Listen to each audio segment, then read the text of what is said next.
या पहिल्या टेंडरमध्ये निविदा प्रोसेस कसा असतो की आधी प्रशासकीय मान्यता मिळते. प्रशासकीय मान्यता मिळाल्यानंतर ॲडव्हर्टाइजमेंट होतात, त्याच्यानंतर टेंडरिंग होतं, मग त्याच्यातनं L1 कॉन्ट्रॅक्टर होतो. L1 कॉन्ट्रॅक्टरला ते टेंडर दिलं जातं आणि त्याची वर्क ऑर्डर निघते.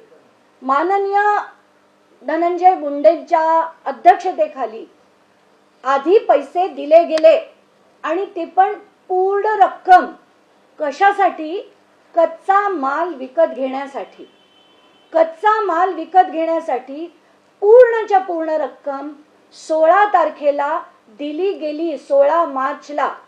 तर आधी मला वाटलं होतं की कदाचित यांना ते दाखवायचं असेल की ते 31 मार्चच्या आधी किंवा लोकसभेची लागण्याच्या म्हणजे ती आचारसंहिता लागण्याच्या आधी त्यांना पैसे देऊन टाकायचे असतील, पण तसं नाही. त्याच्यात लिहिलं काय गेलं?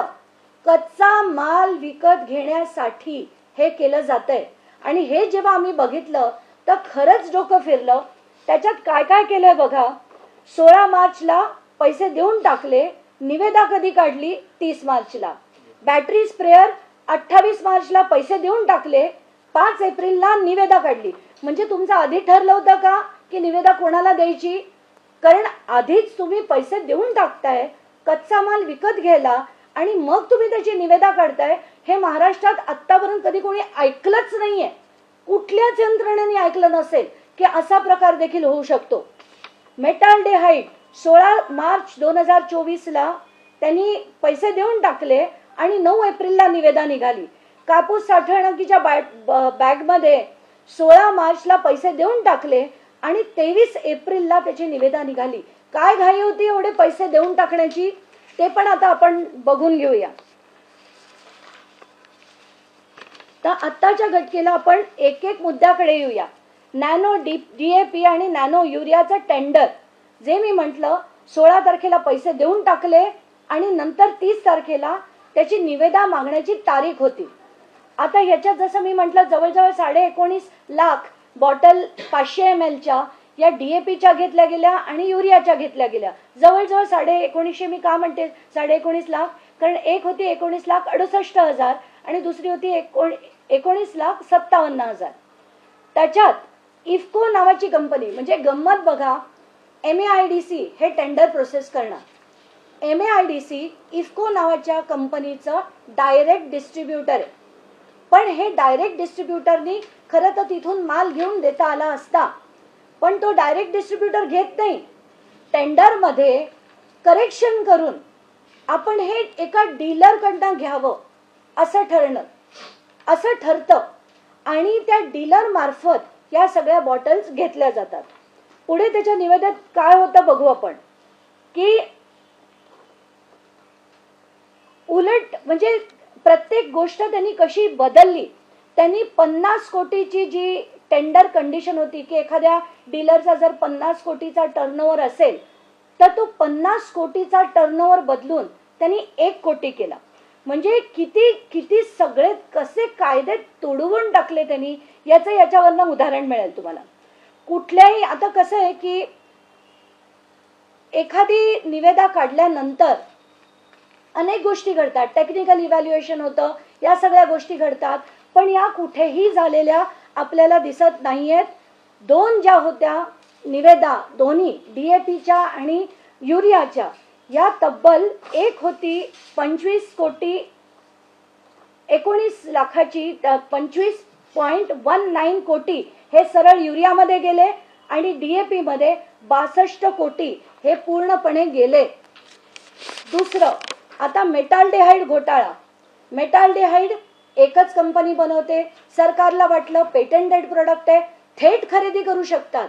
पण इथे सुद्धा थेट खरेदी होत नाही. 4 लोकांनी त्याच्यात बीडमध्ये भाग घेतला. कोण होती 4 माणसं? महाराष्ट्रातली एकही नाही. MAIDC काय आहे?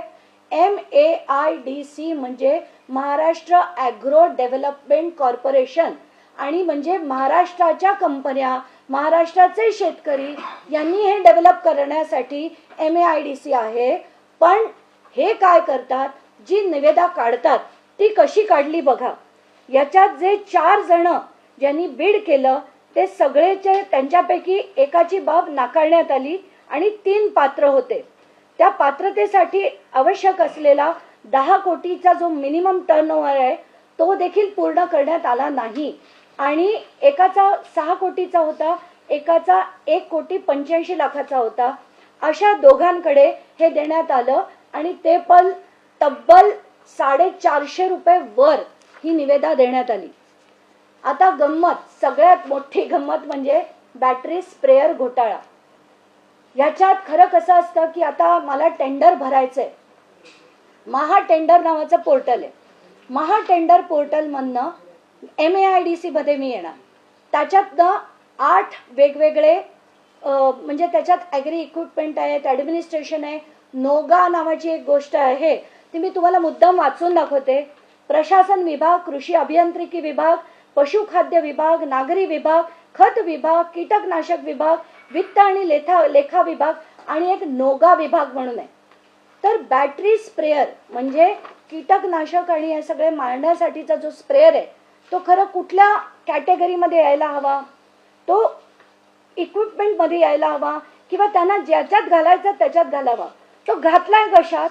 नोगा. आता नोगा म्हणजे काय? Nagpur orange growers association. म्हणजे यांच्याकडनं काय खरेदी करतं सरकार? तर जॅम म्हणा, केचप म्हणा, या गोष्टी खरेदी करतं.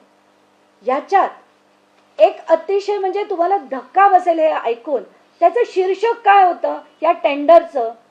तर त्यांनी शीर्षक केलं की एकच मिनिट द्या. हा कारखाना